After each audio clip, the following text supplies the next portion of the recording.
Each ship is made from over 2,000 century-old trees. Each carries hundreds more soldiers to the fight against the colonies. And each is armed with up to 64 heavy cannons,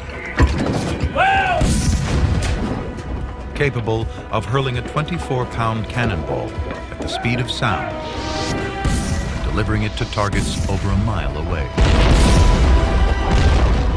One ship of the line costs the equivalent of a modern aircraft carrier.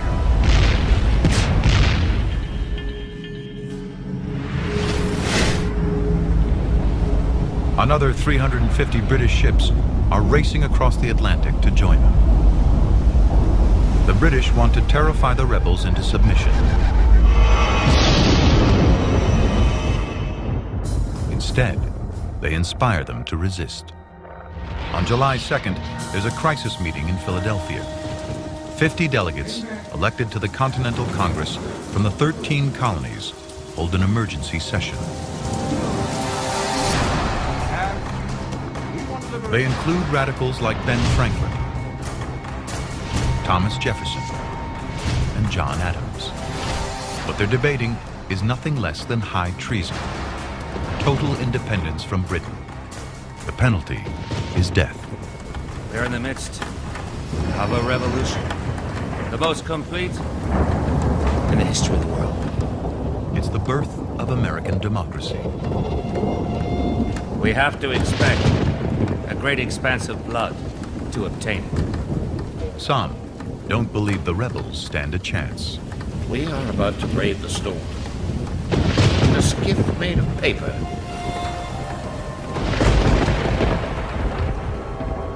But the doubters are outnumbered nearly 5 to 1. On July 4th, 1776, the delegates ratify a document that will change the world. The Declaration of Independence. We hold these truths to be self-evident, that all men are created equal, and they are endowed by their Creator with certain inalienable rights. Well, think about that. They're saying that your rights come not from the king, not from the government. Your rights come from God. And furthermore, they can't be taken away from you. They are inalienable. Every group, blacks, women, gays, everybody looks to the Declaration as a way of saying, we are Americans too. So the Declaration is the American creed. And among these are life, liberty, and the pursuit of happiness. You cannot help but be stirred when you read those words. And you feel the excitement of being on the cusp of something so profound. We can be free.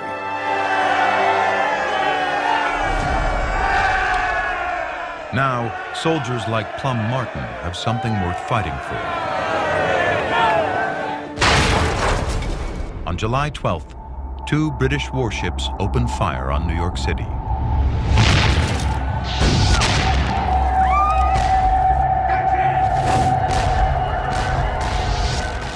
Must have been quite a shock, because New York up to that point was a pretty quiet city. It was a business city.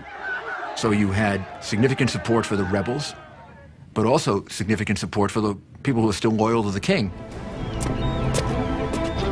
A month later, Joseph Reed, secretary to George Washington, tracks the British fleet massing off New York.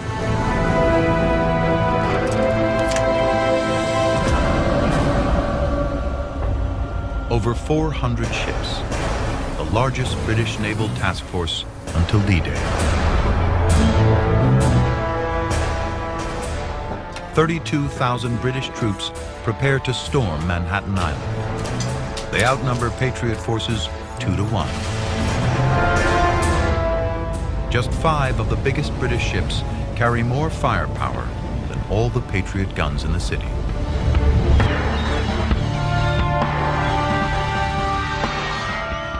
Reed is awed by the sight. When I look down and see the prodigious fleet they have collected, I cannot help being astonished that a people should come 3,000 miles at such risk, trouble, and expense to rob, plunder, and destroy another people because they will not lay their lives and fortune at their feet. It's the biggest attack on New York City until September 11th, 2001.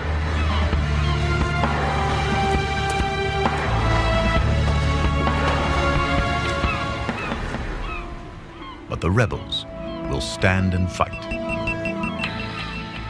The difference for me was that the British Army was fighting for a king. The Americans were fighting for their lives. Plum Martin is one of 500 men standing guard at Kips Bay. Have a look.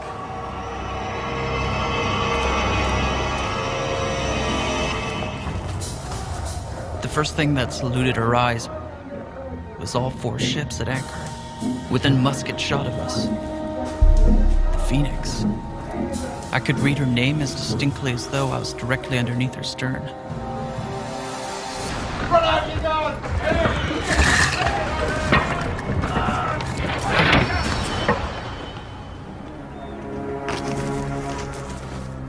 The assault begins.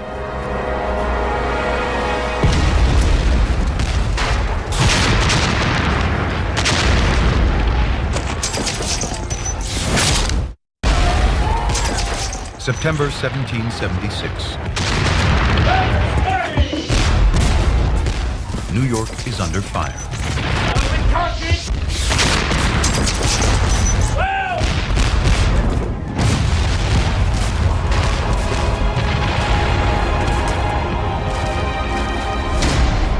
In 1 hour, 2,500 British cannonballs smashed the rebel defenses at Kips Bay.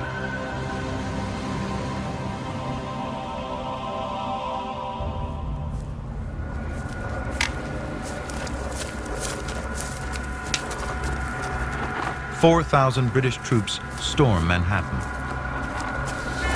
Tough and battle-hardened, a British redcoat has 6 times more combat experience than a Patriot Army recruit.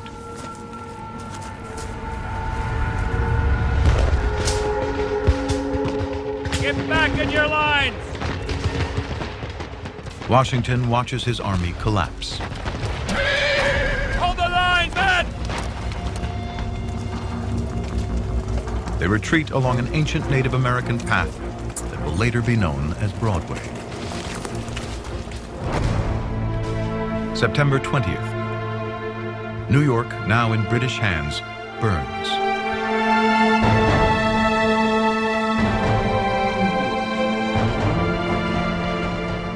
No one knows who starts the fire. But over 2 days, it destroys a quarter of the city.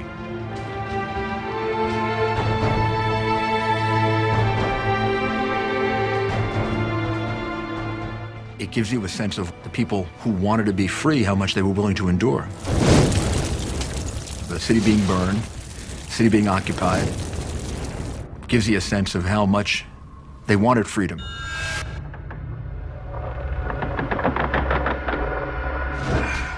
More than 3,000 Patriot POWs are thrown into prison ships in New York Harbor.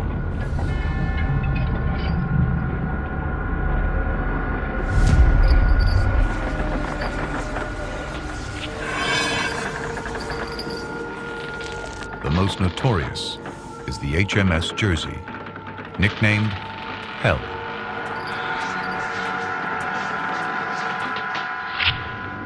One prisoner, Robert Sheffield, escaped to tell the tale. The air was so foul that at times a lamp could not be kept burning, by reason of which the bodies were not missed until they had been dead 10 days. 9 in 10 prisoners die. There is a memorial over in Brooklyn to those that died on British prison ships in New York Harbor. Thousands of Americans. Over the course of the war, 12,000 Patriot POWs will die in the prison ships, 3 times more than are killed in battle. The loss of New York is Washington's first defeat as commander-in-chief.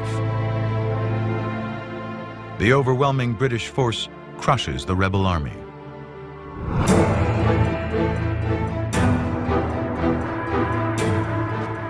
Washington's only hope now rests hundreds of miles inland, with men the British know nothing about.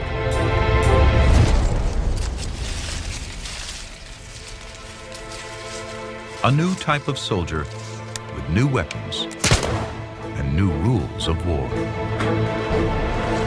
Let's go kill us some redcoats. By June, a new British army of 8,000 men heads south from Loyalist Canada. Its objective, kill off the American Revolution once and for all. They're led by General John Burgoyne, an aristocrat, politician, and art lover. He's also one of the best cavalry officers in the British military. Burgoyne pushes south, following the Hudson River.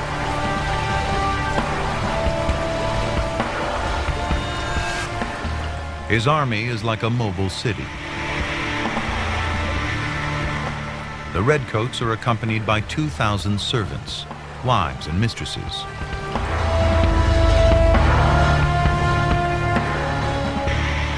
"200 supply wagons carry 84 tons of powder and shot, as well as silver and porcelain tableware for the officers' meals."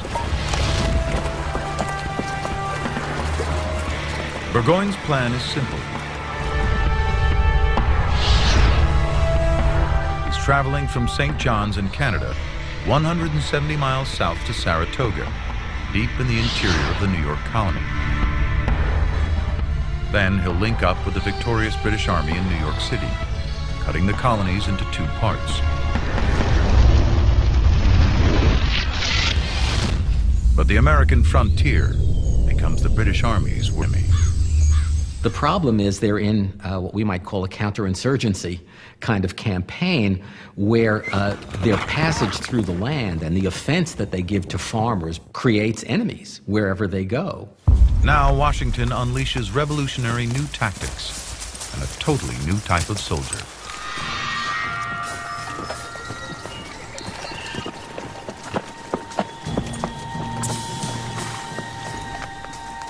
Men who learned their skills on the frontier. So this army came together, an army of militia, an army of woodsmen, an army of sharpshooters, and we didn't play by the rules. British Redcoats are trained for open battlefields. Now they face rebel sharpshooters hidden in dense cover. Leading them, Daniel Morgan, hard drinker, gambler, brawler, and now the colonel of an elite corps of 500 riflemen. He was a self-made man, and he was although not educated at a great school, was a smart guy, was a tough guy, and was ready and willing to step up when the time called. He was the perfect guy to show up at the perfect time. Burgoyne's route takes him through dense forest over 5 times larger than all of England.